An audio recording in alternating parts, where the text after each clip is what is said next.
महान भगवत भक्त, अनंत कृपामूर्ती, वैराग सम्राट, महाराष्ट्र भूषण, जगत कल्याणाकरता अखंड देह झिजवणारे श्री संत श्रीमंत देव निवासी जगद्गुरु तुकोबारा यांचा हा 4 चरणाचा नामपर प्रकरणातला एक सर्वांच्या आवडीचा परिचयाचा गोड अभंग. पण फक्त टाळी वाजवून त्या ठिकाणी जयघोष करा. विठाला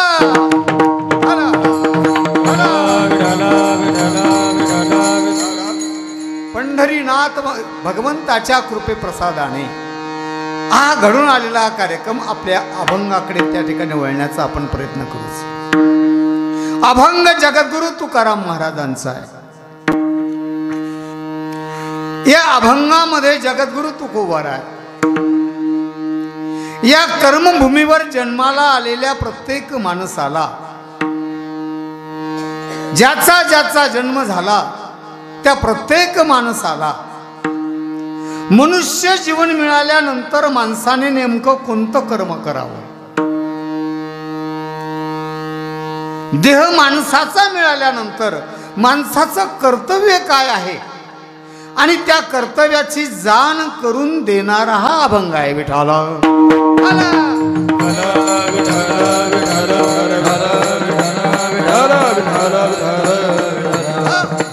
या मृत्यू लोकामध्ये अनादी कालापासून नेहमी 2 व्यक्ती अवतार घेत असतात. एक संत आणि दुसरे भगवंत. संत आणि भगवंत या दोघांचं अतूट नातं आहे. दोघे एकमेकावर जीवापाड प्रेम करतात. दोघे एकमेकाला सोडून राहू शकत नाही. जशी तुमची सावली तुम्हाला सोडून राहू शकत नाही, तसे संत आणि भगवंत दोघे वेगापासून एक वेगळे राहू शकत नाही. संत आणि भगवंत एकमेकाचं जीवापाड प्रेम करतात. भगवंताला जर आपण विचारलं, भगवान या विश्वात तुम्हाला काय आवडतं आम्हाला सांगा, भगवान म्हणतात मला संत आवडतात. संत किती आवडतात? ते प्राणा परवते आवडती मज मजते, जे भक्त चरित्रा ते प्रशंसिती, माझ्या प्राणाच्याही पलीकडे मला संत आवडतात. विठाला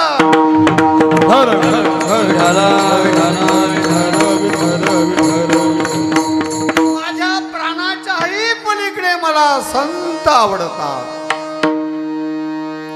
आता संतांना आपण विचारू, संत महात्म्यांनो तुम्हाला या विश्वात काय आवडतं? संत म्हणतात मला भगवंत आवडतो. भगवंत हो, तुझी आन वाही नगा देवराया बहु आवडसी, जीवापासोनिया जीवाच्याही पेक्षा जास्त आम्हाला भगवंत आवडतो. असे संत आणि भगवंत या भूतलावर अवतीर्ण होतात. या भूतलावर अवतार घेऊन काय कार्य करतात? भगवान म्हणतात आम्ही या भूतलावर आल्यानंतर फक्त 3च कामं करतो. अनादी कालापासून आम्ही 3च कामं करत आहोत. परित्राणाय साधूनाम 1, विनाशाय च दुष्कृताम 2, धर्म संस्थापनार्थाय संभवामी युगे युगे. भक्ताला आपल्या पायाजवळ संरक्षण देतो 1, दुर्जन माणसाचा काटा काढतो 2 आणि धर्माची संस्थापना करतो 3. हे 3 कार्य भगवान परमात्मा अनादी कालापासून करत आला. हे 3 कामं करण्याकरताच आम्ही या मृत्यू लोकामध्ये अवतार घेतो. संत ही अवतार घेतात, पण संताची कामगिरी देवाच्या कामगिरीपेक्षा जरा वेगळी आगळी. परमात्मा फक्त 3 कामं करतो. संत देवाच्या कामगिरीपेक्षा डबल कामगिरी करतात. देव 3 कामं करतो, संत 6 कामं करतो. 6 जगद्गुरु तुकाराम महाराजांनी संतांनी केलेल्या कामगिरीची यादी दिली. संत 6 प्रकारची काम करतात. वाढावया सुख स्वल्प विराम, वाढावया भक्ती पुन्हा स्वल्प विराम, वाढावया भाव पुन्हा स्वल्प विराम, वाढावया धर्म पुन्हा स्वल्प विराम, वाढावया कुळाचार पुन्हा स्वल्प विराम, आणि वाढावया विठोबाचे नाम पूर्ण विराम. ही 6 प्रकारची यादी जगद्गुरु तुकोबाराय देतात. म्हणून देवाच्या कामगिरीपेक्षा साधूची कामगिरी श्रेष्ठ, किंबहुना देवापेक्षा साधूचं जीवन श्रेष्ठ, देवापेक्षा साधू श्रेष्ठ आहे. नामदेव महाराज त्रिकाळ सांगतात, साधू थोर जाना भूतकाळ. साधू थोर होते, साधू थोर आहेत आणि साधू थोर राहतील. भूत भविष्य आणि वर्तमान तिन्ही काळातही साधू श्रेष्ठ आहेत. म्हणून अशा थोर संतांनी आपल्या शरीर सुखाची तमान बाळगता, आपल्या संसाराची राख रांगोळी करून समाज प्रबोधनाचं एक महान कार्य केलं. आज त्या कार्याला विश्वातही तोड नाही, असं महान कार्य संत करतात. म्हणून साधूचं जीवन धन्य आहे. अशा संत महात्म्यांची कथा कीर्तनाची आज अत्यंत गरज आहे. त्यांच्या ज्ञानाची गरज आहे, त्यांच्या कथा कीर्तन ऐकण्याची गरज आहे. लक्षात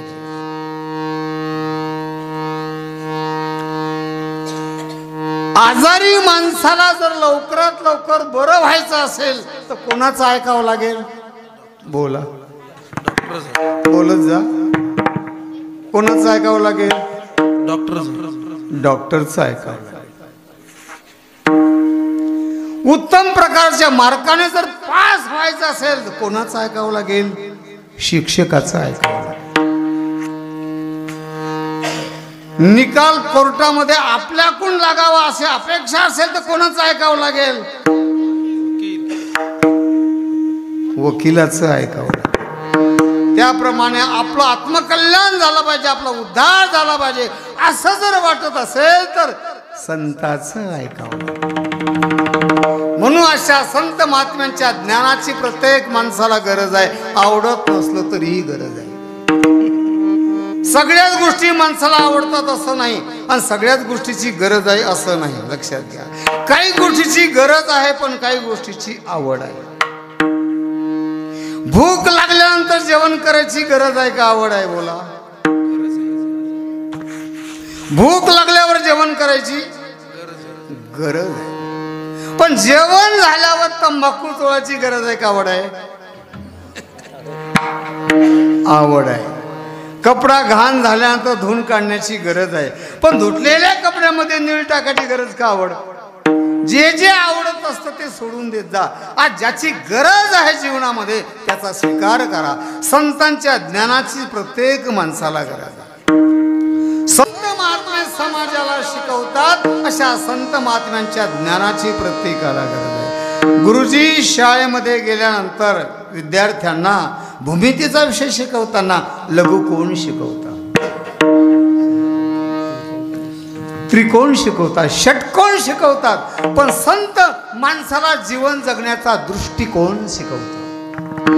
अशा संत माणसाचं, संत महात्म्यांचं जीवन धन्य आहे. म्हणून त्यांच्या आज ज्ञानाची प्रत्येकाला गरज आहे. अशा संत महात्म्यांनी या कर्मभूमीवर जन्माला आल्यानंतर माणसाने नेमकं कोणतं कर्म करावं याचा विचार मांडला. कोणतं कर्म करावं? कारण या मृत्यू लोकात जन्माला आलेला प्रत्येक माणूस या कर्मभूमीवर कर्म केल्याशिवाय थांबूच शकत नाही. कर्म करणं या माणसाचा नैसर्गिक स्वभाव आहे. किती नको म्हटलं मी कर्म करणार नाही, मी कर्म करणार नाही, त्याच्या म्हणण्यावर कर्म थांबणार नाही.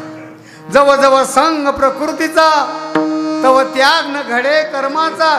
शरीर म्हटलं की कर्म करावंच लागणार. कर्म करणं हा शरीराचा नैसर्गिक स्वभाव आहे. एखाद्याने किती ठरवलं मी कर्म करणार, काय करणार?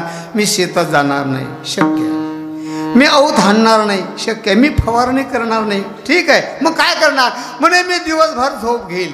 ज्ञानेश्वर माऊली म्हणतात झोप घेणं सुद्धा कर्म आहे, पायाने चालणं सुद्धा कर्म आहे, डोळ्यांनी पाहणं सुद्धा कर्म आहे. पश्यन शृण्वन स्पृशन जिघ्रन नशनन स्वपन श्वसन. पायाने चालणं काय? श्वासोश्वास घेणं कर्म आहे. प्रत्येक मनुष्य कर्म टाकू शकत.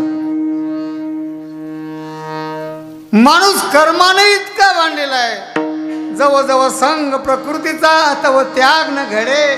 कर्माचा कर्म करणं हा माणसाचा एक स्वाभाविक गुणधर्म आहे. एखादा म्हणे मी कर्म करणं, ठीक आहे. तुकोबाने एक गोड विनोद केला. माणूस कर्माने इतका बांधलेला आहे की कर्म करण्याची जागा नसतानाही मनुष्य कर्म केल्याशिवाय राहत नाही. संडासला जरी मनुष्य बसला तो गुपचूप बसत नाही,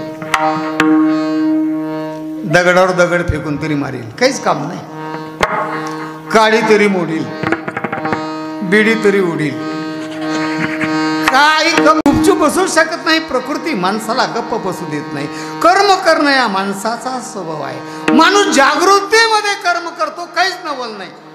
पण ज्ञानेश्वर माऊलीने एक गोड गोष्ट सांगितली. अरे माणूस जागृतीत कर्म करतो, एवढंच नव्हे, माणूस झोपला तरीही तो कर्म टाकू शकत नाही. झोपला तरी नेट ना तरी स्वप्नवनी जागृती येता. काय पाय दुखती पंड सुता, का स्वप्न माझी असता प्रवास हो. कल्पना करा, एखाद्या माणूस झोपला, त्याला गाढ झोपला, झोपेत त्याला स्वप्न पडलं, त्याचा जवळचा नातेवाईक मरण पावला. लवकरात लवकर जायचं म्हणून त्याने मोटरसायकल काढली, स्वप्नात क्लच ऑफ केला, गाडी न्यूट्रल केली, आणि जो जोरानं किक मारली तर गोदडीच फाडली. मारली किक, त्या गोदडीचं पीएम करून टाकलं. माणूस झोपला तरी कर्म टाकू शकत नाही. कर्म करणं हा त्याचा नैसर्गिक स्वभाव आहे. मात्र जाता जाता हे ध्यानात ठेवा, कर्म करणं माणसाचा जरी स्वभाव असला, पण नेमकं कोणतं कर्म करावं हे माणसाला कळत नाही. ही शोकांतिका आहे. कोणतं कर्म करावं? जगद्गुरु तुकोबाराय म्हणतात, कर्माचा भोग हा प्रत्येक माणसाला भोगावा लागतो.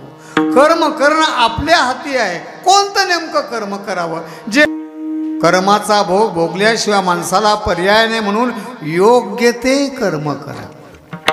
अयोग्य त्या कर्माचा त्याग करा. संतांनी सांगितलं, शास्त्राने जे सांगितलं ते कर्म करा.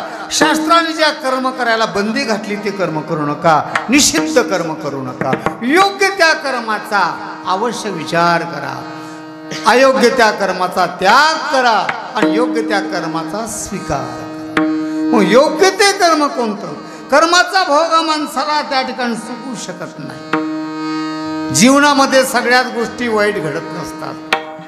काही वाईटही घटना जीवनात घडतात, काही चांगल्या घडतात, काही वाईट घडतात, काही चुका घडतात. परंतु त्या कर्माचा भोग हा प्रत्येक माणसाला कळत न कळत जरी घडला तरी भोगावाचा लागतो. एका ठिकाणी एक उत्कृष्ट अशा प्रकारचा योग आहे.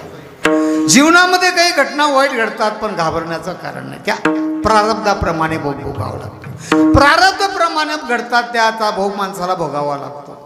जिंदगी में कुछ गलत हो जाए, जिंदगी में कुछ गलत हो जाए तो बेटा घबरना नहीं, क्योंकि वही लोग घबरते हैं जिन्हें दूध फटने पर पनीर बनाना नहीं आता. सर्वच गोष्टी जीवनात वाईट घडत नसतात.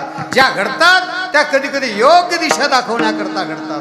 म्हणून जीवनात योग्य ते कर्म करा आणि ते कर्म करणं तुमच्याच स्वाधीन आहे. कर्म करतो म्हटलं तरी होणार आणि नाही कर्म करतो तरी कर्म होणार. म्हणून योग्य त्या कर्माचा स्वीकार करा. म्हणून मला एक छोटीशी कथा आवडली, 2 मिनिटात सांगतो. एकदा भजन करा. विठ्ठल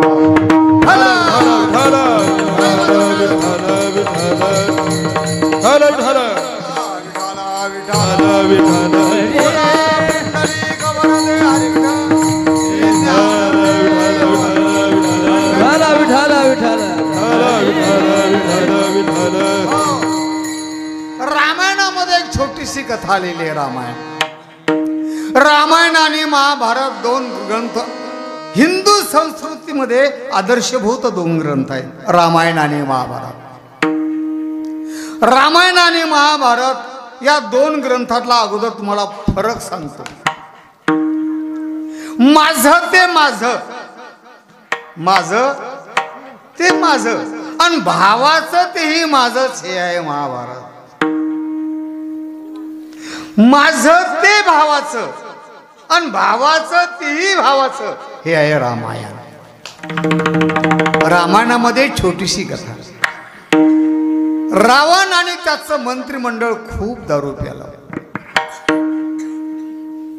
आणि एक नृत्यांगना नर्तकी नाचत होती.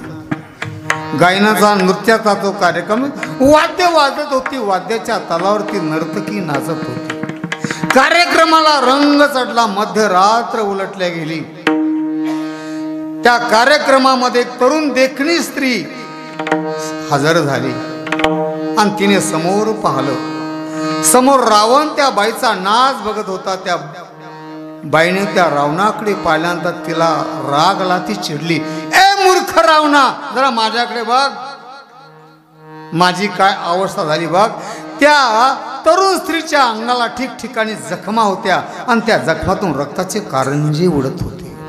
तिला प्राणांत वेदना होत होत्या.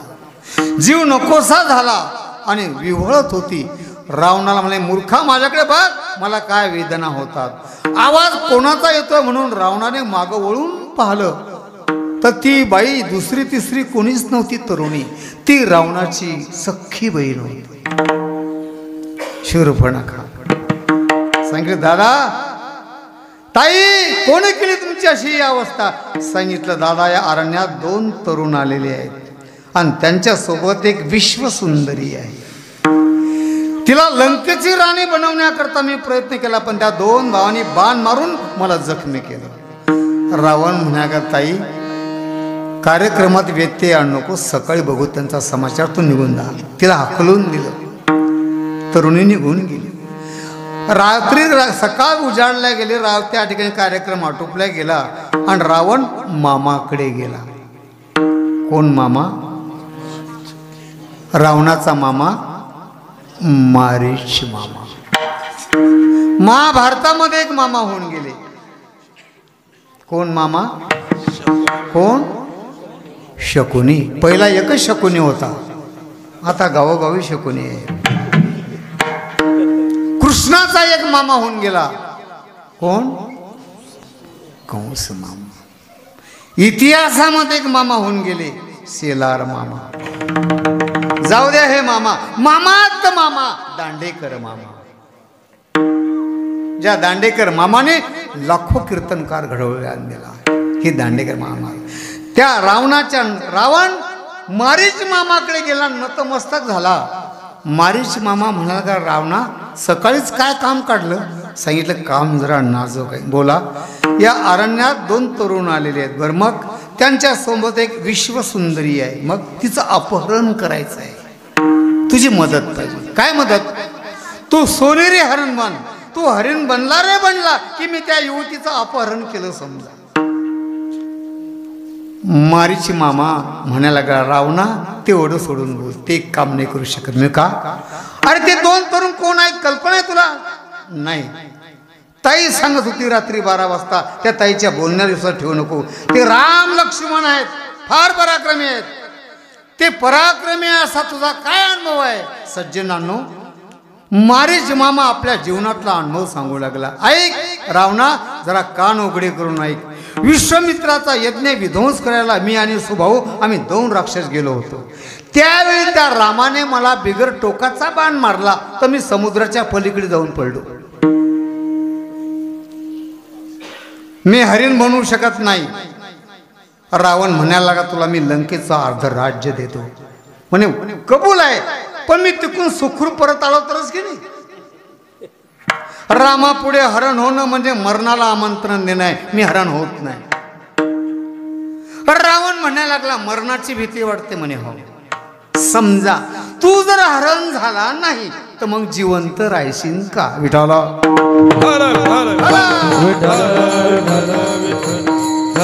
हा रावणही तुला जिवंत ठेवणार नाही. बोल हरण व्हायचं किंवा नाही. सज्जनानो, मारीच मामानं डोळे मिटले आणि मारीच मामा विचार करू लागला. झालो हरण तरीही मरण, नाही झालो हरण तरीही मरण. हरण झालो राम मारतो, नाही हरण झालो रावण मारतो. मरण आपण टाळू शकत नाही, मात्र एक गोष्ट आपल्या हातात आहे. कोणाच्या हातातून मरायचं हे आपण ठरवू शकतो. या मूर्ख रावणाच्या हातातून मेल्यापेक्षा रामाच्या हातातून मरून आपला उद्धार करून का घेऊ नये, गोष्ट संपली. त्याप्रमाणे आपण कर्म करतो म्हटलं तरी कर्म होणार, आणि नाही कर्म करतो म्हटलं तरीही कर्म होणार.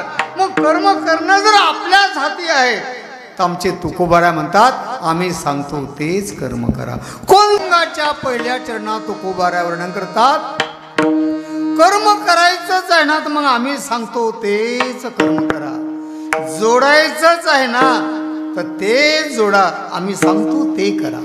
ऐसी जोडी करा रामकंठी धरा, ऐसी जोडी करा. ऐसी म्हणजे प्रश्न आहे, कैसी म्हणजे काय जोडा, काय करा. रामकंठी धरा, ऐसी जोडी करा. रामकंठात धरा, रामाचं नाव कंठात धारण करा. भगवंताच्या नामामध्ये काय ताकद आहे ते भगवंताचं नाम कंठात धारण करा. हस्तो पवित्रो यदि दान पुण्यम, पादो पवित्रो यदि तीर्थयात्रम, कंठ पवित्रो यदि नाम घोषः, हृदयो पवित्रो यदि ब्रह्म.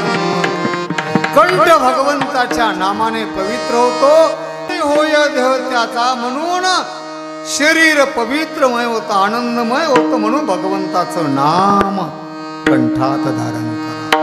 कलियुगामध्ये भगवंताचं नाम श्रेष्ठ आहे. यज्ञ याग करण्याची गरज नाही, योग याग करण्याची गरज नाही. कलियुगा माझी करावे कीर्तन, तेने नारायण देईल भेटी. म्हणून रामकंठी धरा, ऐसी जोडी करा. कैसी? रामकंठी धरा. म्हणजे त्या प्रश्नाचं उत्तर तिथेच आहे. पूर्वार्धात प्रश्न, उत्तरार्धातच त्याचं उत्तर आहे. कैसी जोडी करा, ऐसी जोडी करा. म्हणजे कैसी? रामकंठी धरा, ऐसी जोडी करा. काही प्रश्न असे मजेदार असतात की त्या प्रश्नातच त्याची उत्तर असतात, फक्त बुद्धीचा वापर करावा लागतो. काही प्रश्न असे असतात की ते किती बुद्धिवान असला तरी त्या प्रश्नाला उत्तर सापडू शकत नाही. आणि काही प्रश्न असे असतात की ते प्रश्न सिद्ध होऊ शकत नाही. झाड अगोदर का बी अगोदर? बोला, काय अगोदर? काय अगोदर? झाड अगोदर का बी अगोदर? दोन पैकी कोणते सांगा. बी, बरोबर,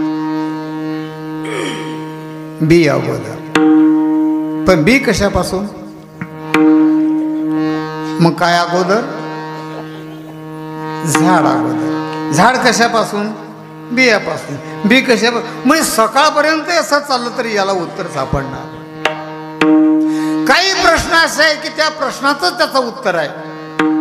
लाल आहे, लाल, रंगाने लाल लाल, पण टमाटर नाही.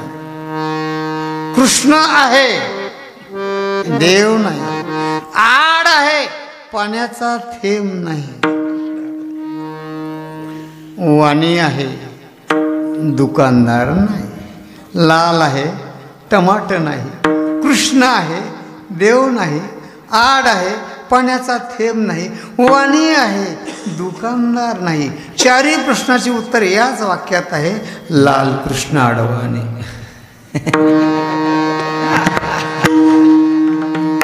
लाल आहे, टमाटर नाही. लाल कृष्ण आड.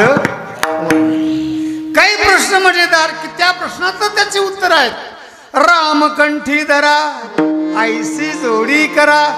जीवनात भक्ती आली पाहिजे माणसाची. राम आला पाहिजे. प्रत्येक माणसाच्या जीवनात भक्ती आली पाहिजे. तुकोबाच्या जीवनचरित्राचा विचार करा. एक गमक सांगतो तुम्हाला, फक्त इथे बुद्धीचा वापर करा. जीवनात भक्ती असली पाहिजे का भक्ती असली पाहिजे का असली पाहिजे? जीवनात भक्ती असली पाहिजे का भक्ती असली पाहिजे? शब्द दोन्ही सारखेच आहेत. भक्ती असली पाहिजे का असली पाहिजे? जाऊ द्या. गळ्यातली माळ जपली पाहिजे का जपली पाहिजे? बोला.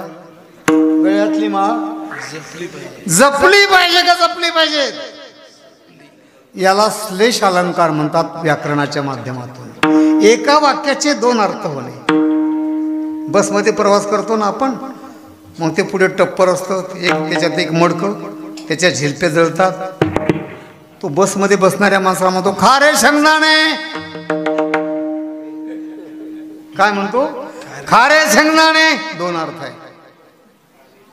माझ्याजवळचे शेंगदाणे खारे आहेत आणि बसमध्ये बसण्या म्हणतो खारे. श्लेष अलंकार, दोन्ही अर्थ. तशी भक्ती असली पाहिजे का असली पाहिजे? भक्ती जीवनात असलीच पाहिजे आणि ती असली पाहिजे. का गुरु? गळ्यातली माळ जपली पाहिजे का जपली पाहिजे? गळ्यातली माळ जपली बी पाहिजे आणि ती जपली बी पाहिजे. दोन अर्थ. प्रतिमा में भगवान नहीं होते. प्रतिमा में भगवान नहीं होते, लेकिन प्रतिमा में भगवान जरूर होते हैं. कळलं? प्रतिमा में भगवान नहीं होते, लेकिन प्रतिमा में भगवान जरूर होते हैं. श्लेष अलंकार. त्यामुळे एका शब्दाचे दोन अर्थ होते. म्हणून जीवनामध्ये भक्ती असली पाहिजे आणि त्याच्याशिवाय जीवन धन्य नाही. म्हणून रामकंठी. रामच का? भगवंताचे अनेक अवतार झाले, पण प्रमुख खऱ्या अर्थाने दोनच अवतार. पूर्णावतार रामकृष्ण. राम आणि कृष्ण हे दोन प्रमुख अवतार. पण या दोन्ही अवताराची जर तुलना केली तर दोन्हीमध्ये फार विरोध आहे. राम या नावात एकही जोड अक्षर नाही, काढून पाहता. आणि कृष्ण या नावात एकही सरळ अक्षर नाही, कला रण शला न. रामाचा जन्म दिवसा 12 वाजता, कृष्णाचा जन्म पाविरोध. रामाचा जन्म राजभवनात, कृष्णाचा जन्म सेंट्रल जेलमध्ये. राम एक पत्नी, कृष्ण अनेक वचन 16,108. रामाचं जीवन 9च्या आकड्यासारखं गणित शास्त्राच्या माध्यमातून. कृष्णाचं जीवन 8चा आकडा. 8 हातावर काढून तर पाठ. 8 ज्याला नाही गाठ असा हा 8.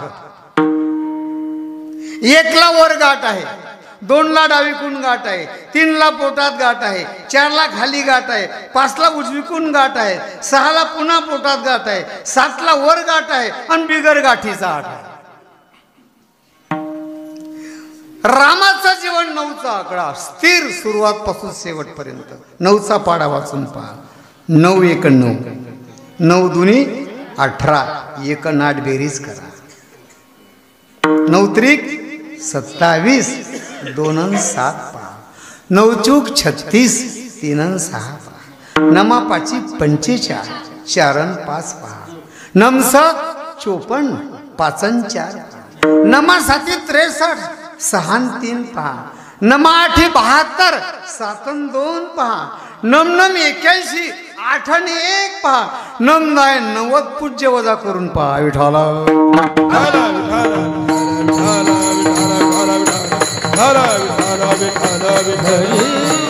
म्हणून रामाचं जीवन रामकंठी धरा भगवंताच्या नामस्मरणाने जीवन धन्य होईल. तुम्ही किती मिळवलं तरी त्याची चोरी होऊ शकत नाही.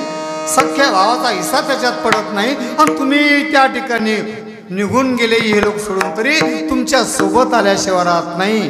परलोकाला येणार उपयोगी धन म्हणजे परमार्थ श्रेष्ठ धन आहे. हे तुमच्या उपयोगी येणार आहे, सोबत तुमच्या येणार आहे. बाकी सगळं पडून राहणार. फायदा काय मग? परमार्थ करण्याचा, कथा कीर्तन ऐकण्याचा, सत्संग करण्याचा, संत सेवा करण्याचा फायदा काय? कारण फायद्याशिवाय मनुष्य कोणताच व्यवहार करत नाही. फायदा पाहतो मनुष्य. परमार्थी कसो का प्रपंची कसो फायदा पाहतो. रस्त्याने दिंडी चालली, एका कचरा कुंडीमध्ये 2 मूर्त्या पडलेल्या होत्या. एक होती रावणाची आणि एक होती रामाची. कोणती मूर्ती उचलाल आपण? कोणती मूर्ती उचलून घरी न्याल? कोणती? रामाची. पुढे गेल्यानंतर त्याच कुंडीमध्ये, दुसऱ्या कुंडीमध्ये त्याच दोन्ही मूर्त्या होत्या. एक होती रामाची, एक होती रावणाची. पण फरक हा होता, एक होती पितळची आणि एक होती सोन्याची. रावणाची होती सोन्याची आणि रामाची होती पितळची. कोणती उचला? बोला, कोणती उचलाल? आता कोणती उचलाल? रावणाची. पहिल्यांदा रामाची. पण आता मनुष्य फायदा पाहतो. फायदा कशात आहे? फायद्याविना मनुष्य कोणताच व्यवहार करत नाही. कोणताही कलाकार असू द्या, फायद्याशिवाय येतच नाही विठाला.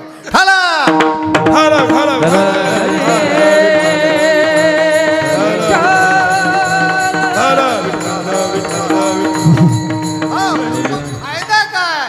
जेणे चुके फेरा गर्भवास. पण माणसं देवाकडे काय येत नाही. तुकोबारायांनी त्याचं संशोधन केलं. त्यांच्या लक्षात आला अभ्यासाअंती की लोक 3 गोष्टीचं माणसाला जबरदस्त आकर्षण आहे. पहिली गोष्ट प्रिया. प्रिया म्हणजे पत्नी. पत्नीच्या मोहात मनुष्य अडकला की तो देवाकडे धर्माकडे येऊ शकत, परमार्थाकडे. पुत्र, धन, पैसा, पैशाच्या मोहात अडकला की मनुष्य देवाकडे येऊ शकत नाही. पण तुकोबारांचा, अरे बाबा, हे धन कितीही मिळवलं, रावणा एवढा तर धन तुम्ही मिळू शकणार नाही. रावण किती श्रीमंत, आपल्याकडे काहीच नाही. रावण एवढा श्रीमंत होता, शुद्ध कांचनाची 7 कोटी, 7 कोटी सोन्याचे घर रावणाकडे होती. एवढा मोठा राजा रावण, 7 कोटी सोन्याची. आपण रावणाची श्रीमंतीचं तुम्हाला एक फॉर्म्युला सांगतो. रावण दररोज एक नवीन सोन्याचा मुकुट बदलत असे. नवीन नवीन, आज वेगळा, उद्या वेगळा, परवा वेगळा, नवीन नवीन. वर्षाचे मुकुट किती होतात? 365. आणखी एकदा सांगा, किती होतात? 365. शाबास. दोन्ही उत्तर चुकीची आहेत. तुम्ही रावणाच्या फक्त एका डोक्याचा हिशोब लावला.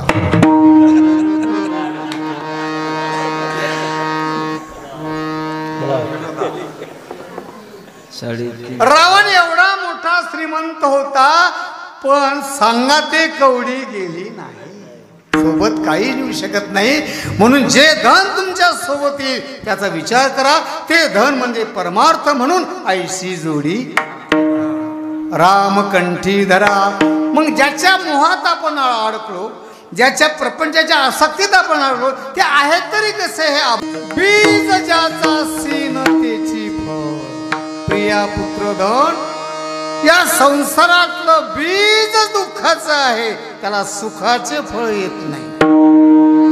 संसारामध्ये समाधान शोधतो माणूस. संसारामध्ये माणूस सुखाचा शोध घेतो. अनेक प्रकारचे भोग गोळा करतो, भोग प्राप्त करून घेतो. पण भोगामध्ये समाधान नाही. आतापर्यंत जगाच्या पाठीवर कोणाच्याच संसारामध्ये समाधान मिळालं. भोगाच्या त्यागात समाधान आहे, त्यागात शांती निरंतरम. भोग किती जरी भोगले तर भोगता भोगता भोगता भोगता भोगच एक दिवस याचा भोग घेतात. भोगाने माणसाची इच्छा लालसा वाढते.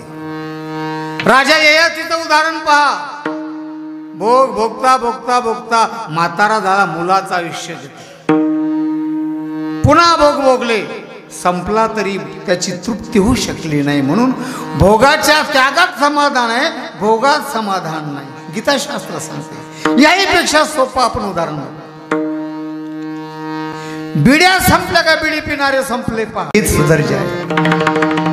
भगवंताच्या नामाने, परमार्थाच्या नामाने सर्व जीवन सुधरेल. म्हणून तुकोबाऱ्या म्हणतात, भक्ती मार्गाची वाटचाल करा. म्हणून हे जीवनात कसे आहेत भोग, हे नष्ट होणारे आहे. म्हणून त्या ठिकाणी नाशिवंत आटी, प्रिया पुत्र धन, बीज ज्याचा सीन तेची फळ. म्हणून एकच करा, रामकंठी धरा विठोबा रखुमाई. टाळी वाजवा, टाळी वाजवा, टाळी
टाळी वाजवण्याकरता दिले इंद्रिय हातपाय कान, डोळा मुख बोलाया. हे दोन हात भगवंताचं भजन करण्याकरता दिले. भगवंताने अनेक लोकांना अनेक अनेक गोष्टी प्रदान केल्या. देवाने माणसाला एक अलौकिक बुद्धिमत्ता दिली. देवाने कोणाकोणाला काय दिलं? मोराला सौंदर्य दिलं. भगवंताने मोराला सौंदर्य दिलं.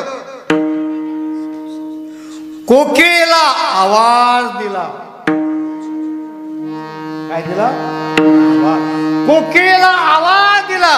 कोकिळेला सौंदर्य नाही दिलं. कोकिळेला आवाज दिला, मोराला सौंदर्य दिलं, मोराला आवाज नाही दिला. बगळ्याला ध्यान दिलं, डोळे मिटून. राजहंसाला दूध आणि पाणी वेगळं करण्याची किमया दिली. कावळ्याला आवाजही नाही आणि सौंदर्यही नाही. माणसाला भगवंताने हा देह दिला. देवी दिला देह भजना गोमटा, आणि तोही झाला फाटा बाधिकीचा. भगवंताने मनुष्य जन्म दिला.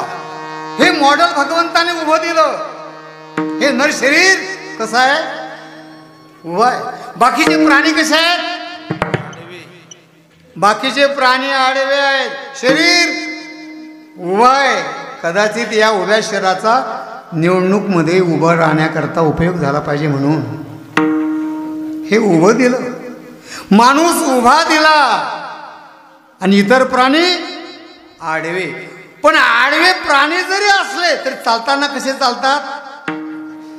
सरळ. चालताना कसे चालतात? सरळ चालतात. माणूस उभा खरा, पण माणूस चालताना कसा चालतो? आडवा. कीर्तनात आडवा, भजनात आडवा, कीर्तनात सगळ्यात आडवा, परमार्थात आडवा. माणूस हा आडवा चालतो. आडवा चालायची जर लयच हौस आहे ना, तर असं इतर ठिकाणी परमार्थात आडवं चालू नका. अडवायचंच असेल, माणसं अडवतात, रस्ता अडवतात, गाड्या अडवतात, बांधकाम अडवतात. हे आडवा आडवी करू नका. अडवायचं असेल तर पाणी अडवा. लावालावी करतात माणसं एकमेकाची. लावायची हौस आहे ना, आग लावू नका, बाग लावा, झाडं लावा, बक्षीस मिळवा. एक जण म्हणाला, काय बक्षीस? 100 झाडं लावले. बक्षीस तर नाही, पण तुरुंगात गेलो. आम्ही विचारलं, कोणते झाडं लावले? म्हणे गांजाचे. गांजाचे झाड लावले का बक्षीस काय करा? मनुष्य आडवा आहे, उभा आहे, पण आडवा चालतो. भगवंताने हा देह दिला. हे 2 हात दिले भगवंताने टाळी वाजवण्याकरता. कीर्तनामध्ये टाळी वाजली पाहिजे. टाळी वाजवावी, गुढी उभारावी. टाळी वाजल्याशिवाय कीर्तनाला प्रतिसाद मिळत नाही. प्रतिसाद आला पाहिजे. भगवंताच्या नामाची टाळी वाजली पाहिजे. टाळी वाजल्यानं शरीरातले सगळे पाप निघून जातात त्या ठिकाणी. म्हणून टाळ्यांचा कडकडाट झाला पाहिजे. टाळी वाजवलीच पाहिजे. कीर्तनकार अट्टहासाने सांगतात, टाळी वाजवा. आपण वाजवण्याचा, टाळी वाजवण्याचा आळस करू नका. कारण मी विनोदाने एक गोष्ट सांगत असतो. दुल्हन की शोभा डोली,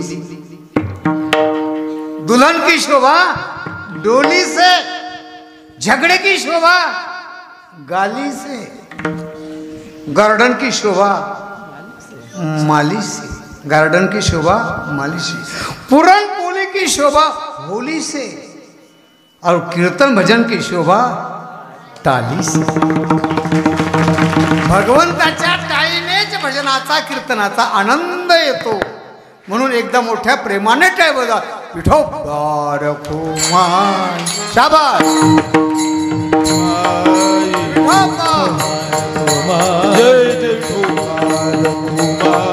विठोबार कुमारी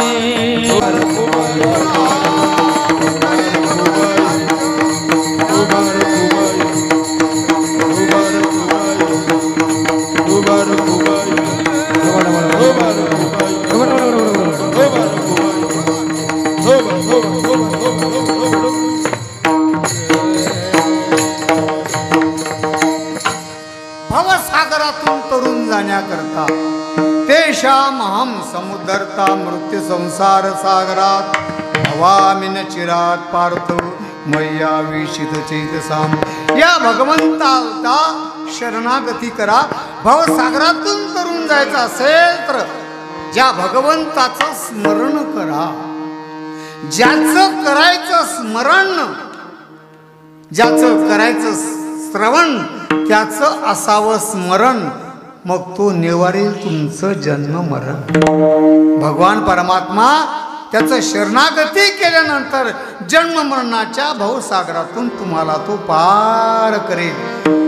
म्हणून त्या भवसागरातून तरुण जाण्याकरता, भवनदीतून तरुण जाण्याकरता नावेचा आश्रय घ्या. पण ज्या नावेत तुम्हाला बसायचं भवसागरातून तरुण जाण्याकरता, ती नाव अगोदर चेक करून पहा. ती नाव फुटलेली आहे का, ती त्या ठिकाणी योग्य आहे तरुण जाण्याचा. कारण छत्रांकित नाव, भ्रष्ट झालेली नाव तुम्हाला तारू शकणार नाही. जर छद्र असतील तर ते छद्र बदलून टाका. म्हणून तुकोबारा वर्णन करतात, धड करा सहस्रनामाची जेने भव सिंधूची थडी पावे. या नामरूपी नौकेचा आश्रय घ्या, त्या नावेत बसा. ती नाव तुम्हाला सही सलामत या भवसागरातून पार करेल. पण त्या नावेत बसण्यापूर्वी नाव अगोदर चेक करून पहा.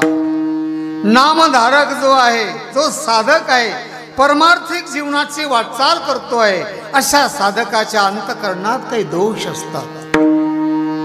ते दोष बाजूला करा. भावे गावे गीत शुद्ध करोनियाची, शुद्ध अंतःकरणाने नामस्मरण करा. अनेक दोष आहेत, त्याला दशापराध म्हणतात, नामापराध. भगवान शंकर आणि भगवान विष्णू या 2 देवात भेद पाहणं हा एक दोष. भगवंताच्या नामानं पाप नष्ट होतात म्हणून नामस्मरणही करतो आणि पापही करतो, हा एक दोष आहे. कारण भावसागरातून तरुण जाण्याकरता त्या ठिकाणी अनंत प्रकारचे त्या ठिकाणी दोष शरीरामध्ये आहेत. म्हणून या दोषाचा निषिद्ध कर्माचा त्याग करा आणि विहित कर्माचा स्वीकार करा. हे नामापराध जे दोष आहेत काढून टाका आणि निर्दोष अंतःकरणाने परमार्थ करा. म्हणून नाव दड करा सहस्रनामाचे. भगवंताचं नाम कंठाधार. कलियुगामध्ये देवाचं नाव श्रेष्ठ आहे. यज्ञ करण्याची योग या करण्याची गरज नाही. त्या त्या काळामध्ये ती साधनं होती. तेवढं आयुष्य होतं माणसाला तपश्चर्या करावी. कृतयुगात तपश्चर्या करावी लागत होते. तेवढे हजारो लाखो वर्ष आयुष्य होतं. लाखो वर्ष आयुष्य होतं त्यावेळेला. आता तेवढं आयुष्य 1,00,000 वर्ष मनुष्य जगत होता. कृतयुगात आयुष्य कमी झालं.